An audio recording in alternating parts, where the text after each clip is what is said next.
Well, again, welcome to another episode of Leading from Alignment with our good friend, coach, mentor, just all around good guy, John Opalewski. How are you today, John? I'm Still a little humble, I hope. embarrassed. A little, Yeah. yeah, a little embarrassed by the introduction. But other than that, I'm doing well, Jim. Right Pretty on. excited about today. We're going to Good. talk about getting to the heart of pastoral leadership. There you go. And Huge. here's what I've discovered about myself, Jim. It's so easy to blame other people, Sure. you know, Yeah. my staff, our church, circumstances for Yeah. the stress and the challenges I'm facing in ministry. But I'm discovering this, and it's painful to discover this, that the real issue so many times lies in a deeper spot, and that's in my Yeah. own heart. Yeah. Um, and so what I'd like to do, and I think pastors can connect to that. I hope you can, Yeah. that our initial human response many times is not really we're responding to something, but the real issue is not what we're responding to. It's something Yeah. deeper. It's something going on the inside of us. Yeah. So I'd like to talk about how we can deal with that, how we can address that as leaders. Right on. We're going to look at some insights from Genesis chapter 3, Romans 12, and then just some insights from coaching conversations that we've had Yeah. that, of course, we keep it all confidential, no names, no church names, no nothing, just Right. general stuff that we've seen. I was reading this book by Paul Tripp called How People Change. And one Hmm. of the stories in the book really kind of captured me. The author talks about being irritated with his daughter. He's out in the yard doing lawn work and sweating, and she's in the air conditioning, IMing her friends. Now she had told her dad that she was gonna help him. Yeah. And Yeah. he's an hour into this thing and she's typing happily typing away. And he said this. He says, "My irritation with my daughter revealed my own heart more than it did her behavior." Hmm. And that Interesting. that kind of that kind of grabbed me when he Yeah. said that. Sure. Yeah. And as a pastor, I think, how often do we focus on our congregation's flaws Yeah. before letting God address what's happening on the inside of us, Yeah. maybe in response to those flaws? So I'd like to look at three things today, Jim, along those lines, but I'd love to hear your just initial thoughts. Well, it's been a while since my boys were teenagers, but I just want to echo the sentiment without the revelation, the sentiment of resentment without so I'm looking forward to hearing what I should have asked myself and I guess what I can be asking myself now because it is easy to say I have this goal, this dream, this vision, and then people don't get on board with it for whatever reason. Maybe it wasn't properly communicated. Maybe it is their fault, but to suddenly make my friends my enemies because of my attitude, that's what I'd love to hear about today is Yeah, how to do a gut check on leadership. So it really is serving, not leading. And I if I could say this, I heard John Maxwell say this before he really started talking about leadership. You couldn't get a degree in it. There was no master's degree or doctorate in leadership. That word, it wasn't there. And to some ways, I think it's been good for us to talk about leadership, but may we never forget that leadership in the body of Christ is an inverted pyramid. It's we're not at the top of something. We're at the bottom of something. We're here to wash the feet and support. So to not have a good attitude in that yeah, position infects the whole organization. So I'm looking forward to hearing what you have to say. yeah. So let's go into the blame piece because we started there, right? Yeah. If you find that your initial reaction to something is to blame, Yeah. I want to encourage you to do a blame check. Okay. A blame check. Genesis 3, 11 and 12. And God said to Adam, "Who Yeah. told you that you were naked? Yeah. Have you eaten from the tree that I commanded you not to eat from?" Now, a Yeah. pretty straightforward question. The answer should have been yes. But what Yes. did he say? It says, the man said, "The woman you put here You. with me, Yeah. Yeah. he gave me some of the fruit from the tree and I ate it." So, Yeah. in other words, he's saying, God, it's Eve's fault that I did this. And And thank God. ultimately, Yes. it's your fault. Yeah. not mine. So Adam believed Eve first and then compounded his error Yeah. by blaming God. So, Pastor, shifting frustration to your staff, Mm, to church members, or to systems instead of facing your own heart um, mm. is as old as time, Yeah. that sort of reaction. Instead, what I've been working on, Jim, and trying really hard to, and I'm not batting 1,000, is asking myself, why is this person or situation causing me to respond so strongly Yeah. to why am I reacting? What's percolating on the inside of me that's causing me to react so emotionally to this scenario Right. and wanting to lay the blame at somebody else's feet. And when I stop long enough and pause long enough to hear an answer, a lot of times I don't like what I hear Right. Right. because the Lord starts pointing out things to me. And it's not, God is so good Yeah. about this, Jim. Right. He's not condemning you. Yeah. I don't feel condemned. I Yeah. don't feel beaten down by him, Yeah. but I'll give you, I'll give you some of the things God speaks to me in those moments. John, you've been pushing too hard. Mm, You need to back off. mm. John, when's the last time you sat down eyeball to eyeball with one of your close friends?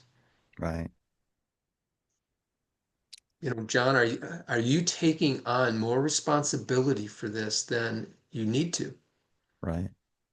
And kind of pushing me off to the side like, God, I don't need you. Right. Right. Those are the types of things he says to me. Like, it's like, Yeah. yeah, you're right. You're right. I'm sorry. God, help me to. It's not just, he's not saying you're a bad person. You need to grow up.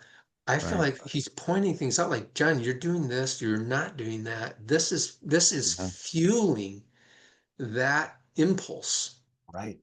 to blame. So I want to Right. stop and hear from you on that one. Yeah. I'm working too hard. Why isn't everybody working too hard? Well, because they might be smarter than you are. Their lives might be in better balance. Um, yeah. Yeah. That feeling of being all alone. I'm the only one who cares.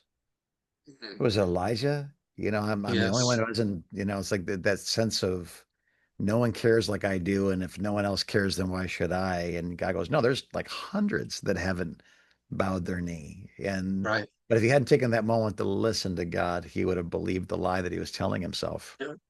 you And that's a know? beautiful example, isn't Yeah. it? God didn't chide Elijah. Yeah. He just said, hey, let me drop this on you. There are 7,000 people who have not Yeah. bowed their knee to Baal, just so you know. Yeah. Just so you know. Yeah. You're not as alone as your pain, your exhaustion, your frustration has made you to believe. And I, That's right. I think too, a lie believed, when I'm in pain, lies are more believable. Maybe that's a good way to say what we're saying. When I'm exhausted, lies are more That's really believable. good. When I'm Yeah. hurt, lies are more believable. If I'm solid and I feel good, lies are less believable for some reason. So maybe what you're Yes. saying is when my heart is positioned out of alignment, then this is Hmm. more of a problem. And so the Lord's answer is not the problem. It's the solution is to get you back to a place where your lies aren't that believable Yeah. anymore. And so, Pastor, when that's your knee jerk, Yeah. um, I would encourage you not to go for like the Band-Aid there. I would encourage you to let God do some Yeah. work. Like, God, what's going on in me? What's happening? Yeah. Why is that my default response? And I know that's not right. Help me get to the heart. We're talking about getting to the heart of pastoral leadership today. Help me to get to Yeah. the heart of the matter here, Lord. So Right. do a blame check. Here's another thing Yeah. that I'm figuring out is not only a blame check, closely related, do a heart check. Yeah.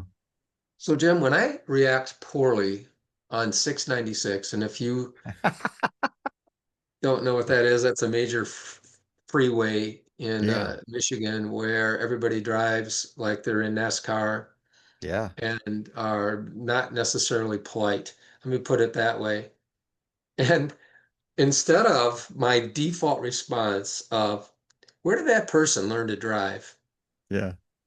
Or why do you even have a driver's license? I'm opening up my world to you folks, so please give me mercy and grace here. Instead, that reaction of anger, here's a better thing to ask. Where does my heart need God's grace right now? Yeah. What's going on the inside of me Yeah. that is giving that much power away to somebody in another vehicle? Yeah.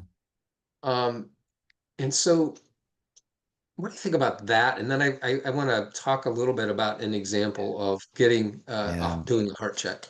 There's something called the fifth in court where you can plead the fifth so you don't self-incriminate yourself. So when it Mm, comes to having a bad attitude in traffic, I choose not to respond. I choose to invoke my Fifth Amendment right to not share my sins with you right now. How's that? I am the king of yeah, I find it's weird. It's like personally disrespectful to tailgate me. I to me it's the auto equivalent of yo mama. You know what I mean? It's just and I don't know why, but it's right. Get into the heart. Like, why is this such a problem? It's like because I feel like they're being personally disrespectful. Yeah, well, they don't even know you. mm, You're just in their way. yeah. You know, why don't you pull over, let them pass, and then get back to your Sunday drive, you know?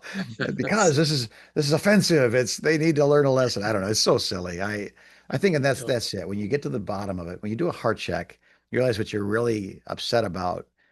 It really isn't as big a deal as you made it. If you let it that's run right. free, it'll take over. But if you question it Yeah, and find out its root, the roots are generally easy to deal with. The fruits, whatever, but yeah, the roots are get to it, and you won't regret having gotten to the root of your heart. You know? yeah. So let me give you an example of this. Yeah. We spend time coaching more than a few workaholic pastors Sure. and try to help them consider another pathway. And Yeah. here's what we almost always discover, Jim, that their issue isn't just a system problem, like scheduling and I don't have the right, I don't have an admin or assistant or now I'm saying it could be contributing Yeah. Yeah. to it, but typically that's not the biggest issue when it Yeah. comes to workaholism. Typically it's a DNA problem. It's a deeper issue of the heart. Yeah. And because we know that now, after many, many years of this, we ask questions like these when we coach. What's what's driving you? Yeah. Are you being led by personal desire or godly duty, Yeah. or somewhere in between those two? Here's one of my personal favorites to ask, although I would say our clients wouldn't count it as their personal favorite. What might be broken on the inside of you that's Yeah. motivating you to work at an unsustainable pace? That's a good question right there. Yeah. What daddy wound are you trying to Yeah. heal? What Right. what affection and Yeah. affirmation deficit are you trying to fill? Yeah. Hal Donaldson, who we're going to have on our podcast here, Yeah. and It's exciting. I'm so Convoy excited of about hope. that. Yeah. Yeah, he writes in his book, what sacrifices are you making that God isn't asking you to make? Yeah. Such a good question. That one is underlined by me, starred by Yeah. me, because, Jesus said his yoke was easy and his burden was light. Yeah. And our reality many times doesn't feel easy or light. Yeah. And I wonder if part of the contribution to it not feeling easy or light is we're doing things God has never asked us to do. Right. We're walking through doors God has never asked us to go through. Just because the Yeah. door opens doesn't mean God's saying go. Right. That's a hard one because you get excited about the open door and then you look at your calendar and then you look at your gas tank and then you Yeah, look at your family that's getting the worst of you and it's too late by yeah, then, isn't it? You got to look ahead of yep. time. Yeah. And what we should be looking at is, Lord, is this something that is central to where you want me to spend time and energy? Yeah. And pastor, that changes over time. Where God has asked you to spend time and energy 5 years ago Yeah. most likely is different today. It's Sure. shifted. Yeah. And so Hal Donaldson in his book says it's a great book. And we're gonna unpack that together with him. He said this: unbridled ambition is like a drug. Mm. Yes, it is. It promises happiness and fulfillment until you arrive and discover how meaningless fame and fortune Yeah. are without a selfless purpose. Hmm. So that's just an example of Yeah. many, many things that the presenting problem, Jim, is symptomatic of something deeper that Right. needs to be addressed, pushed up to the surface so that God Yeah. can bring healing to us in a new way of living. So what do you think about Yeah. this heart check piece? Yeah, I think one of the best teachings I've ever heard you do, and I think we did a podcast on it as well, is that, this is my beloved son with whom I'm well pleased. Hmm. That if your identity is in that moment, I'm God's kid, he loves me, and I make him happy, you make very different decisions than if that's not front of mind. If you're not thinking That's right. about that as you're making decisions, as you're deciding budgets and calendars and what we have to give away, then you'll try to find that in other places. And again, it goes back to Genesis again, right? This that there's a better way to live than the way God told you to live. Let me show you. And then we end up in the Yeah. wrong place.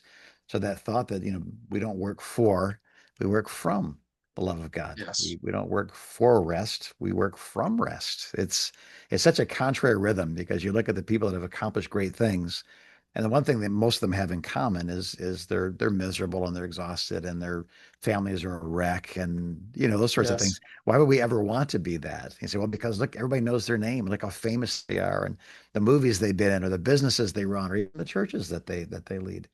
But I Yeah. think it's better to look at our Creator and say, what would you create me to do? And if I become that, then I've properly invested the talents you've put in my hand, and I get to present them Yes. back to you when I'm judged. Yeah. And here, well done, good and faithful servant, not well done, good and faithful imitator of somebody Sure. else's way of life. Yeah, And Jim, it really does boil down to this. Um, God didn't create us primarily to do, although He has given us a calling. yeah, And that calling matters, it's important. yeah. Grateful for it. He created us primarily so He could love us. Yeah. Okay, now stop. What percentage of our day goes into letting that happen versus everything Yeah. else? I and I'm a pastor. I have dedicated times of prayer, my staff together. It's on my calendar. What percentage of my day is spent just letting God love me? That's a very convicting word to me, John. I Yeah. appreciate you giving it. Yeah. So heart check. And Yeah. so blame check, heart check. We're talking Mm, about getting to the heart of things in our world. Let me do one more here. Give you one more. Do a head check. okay. Um, and I believe this, that our thought patterns exert a huge influence on us. Yeah, A huge influence on us. absolutely. Yeah. Uh, the Bible seems to support that thought. Romans 12:1 and 2. I urge you, brothers and sisters, in view of God's mercy, to offer your bodies as a living sacrifice, holy and pleasing to God. This is your true and proper worship. Now, here's the Yeah. kicker. Verse Yeah. 2: Do not conform to the pattern of this world, but be transformed by the renewing of your mind, by Yeah. renewing the way you think, by renewing your thought patterns and the emotions you attach to those Yeah. thought patterns. Yeah. That's transformational. Right. That's where the power is. And now Yeah. Ephesians 4:22 and 24 basically says the same thing, but in a different way.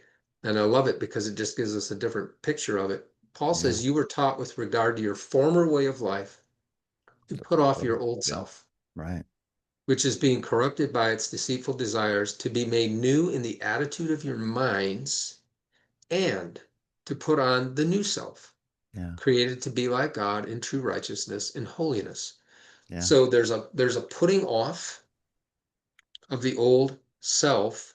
Yeah. There's a new way of thinking and responding emotionally to what we're Yeah. thinking that lends to putting on this new self, Yeah. created to be like God in true righteousness and holiness.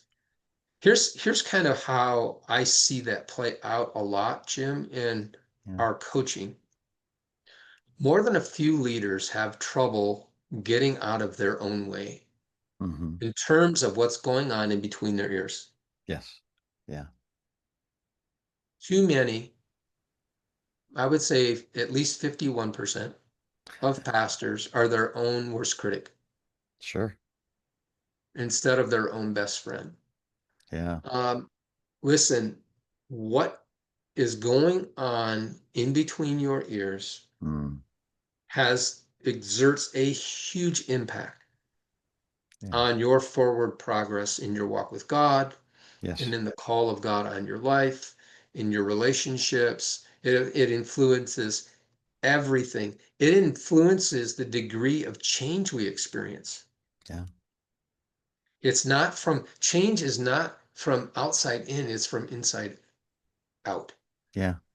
And so not only does doing this head check, this thought pattern check, and I use my journal, Jim, to do this. Yeah. Like, here's kind of how I think about it. What are the one or two most common recurring negative thought patterns in my Interesting. life? Yeah. And I write those in my journal Mm. and ask myself some questions. Where did that thought come from? Right. Who's telling me that? Right. Um, and then what does God have to say about Right. Right. There you go. Now you're taking that thought that? captive. You're That's making it right. obedient to Christ. Yeah. You got it. Yeah. So so you're the look that process doesn't happen automatically. Right. It's like deliberative, it's intentional. And we have a lot of thoughts that run through our head every day. So I'm not suggesting you write down all of them, Yeah. but what are the one or two things that keep tripping you up in your thinking? Right. Let's let's capture that, write that down, Yeah. question it. Like, where did that come from? Who told me that? Yeah. Right. And three, what's the truth? What can I replace that negative thought pattern with that's true? Yeah. And that's how we do this head check piece. And I'm concerned that we give people so much information and we think that's what's going to transform. What I would rather us do is teach people how to do this. Yeah. Like, Yeah. how do I take what's going on inside my head and put it on a piece of paper and do this? I capture it, I question Yeah. it, Yeah. and then I replace it with the truth. A lot of hard work, but I think that's how transformation Yes. By the happens. renewing of So your mind. Yeah. yeah. Transform by the renewing of your mind. So Yeah. I'm interested in this third piece, Jim, that we talked about, this head check piece. Your thoughts on it? Yeah, my family counselor, we've had the same counselor for 30 years. So my sons, their marriages, my wife and I, our marriages, Jerry's been a part of our family forever. I love that he doesn't go to my church because I don't have to Yeah. look at him and he doesn't have to look at me, but we get to go in a different world to a safe Yeah. person we love and respect who's in his 70s and he talks to us. And this is something he taught me. He said, everybody has a narrative. There's something in their heart or mind that as information comes in, it parses it out. It decides hierarchy. Mm, So if you believe that people don't like you and you go to a party, you'll always find some reason for people to prove that because that's your narrative.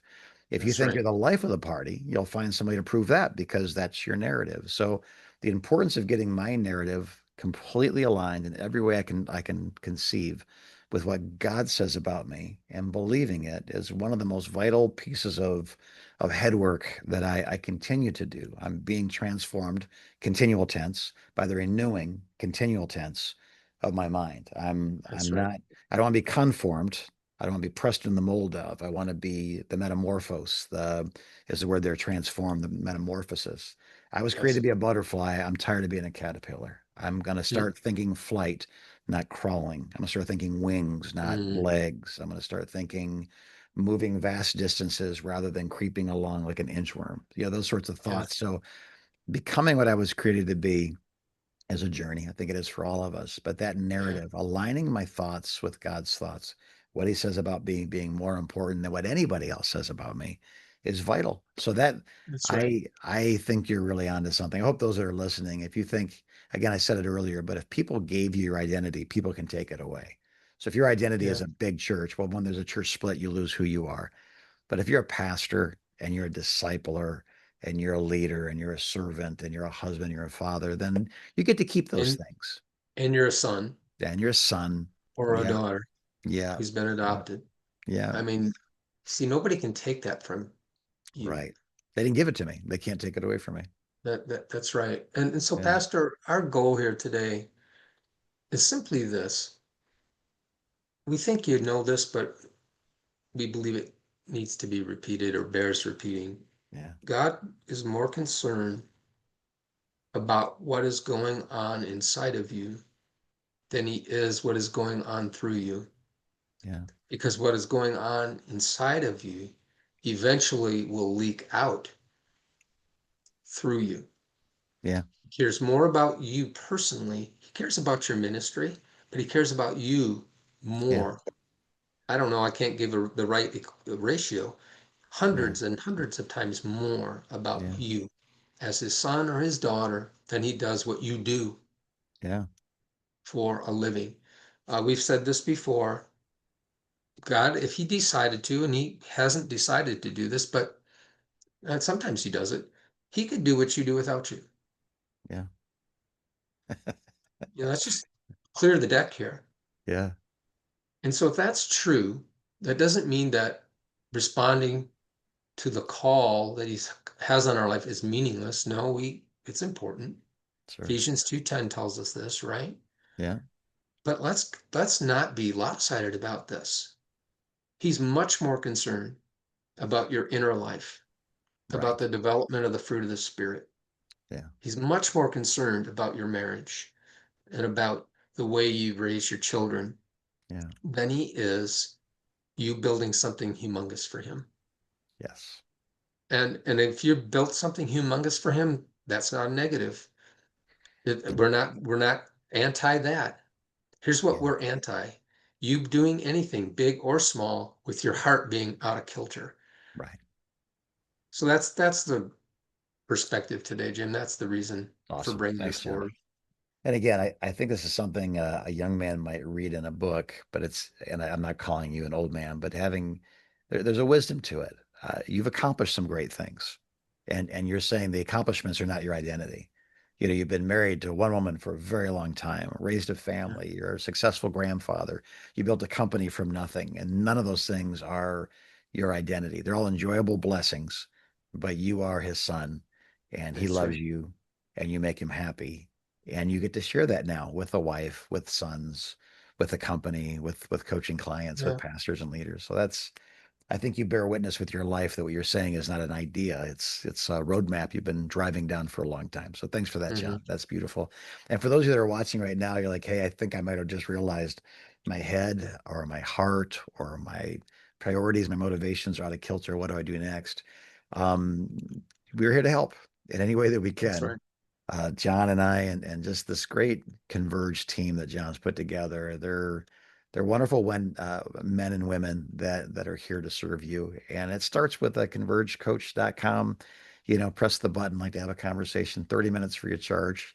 And it's just, again, we don't say this at the end of every podcast because this is a funnel and you're in it now. We want to get you to a pay. There's a business side to this, but without the heart, the that we wouldn't have gotten this far. So the heart of Converge is helping you. How can we help you today? Let us know. In the meantime, God bless you. I am fully aware, John and I are fully aware of knowing how difficult life can be. But man, That's when you right. do the right things the right way for the right reasons, come on, it's got to get easier. It's got to get better. I'm not saying it's just simpler to do the right things the right way Hmm. for the right reasons. So do those things. We're praying for you. We love you. Keep going as you continue to lead from alignment.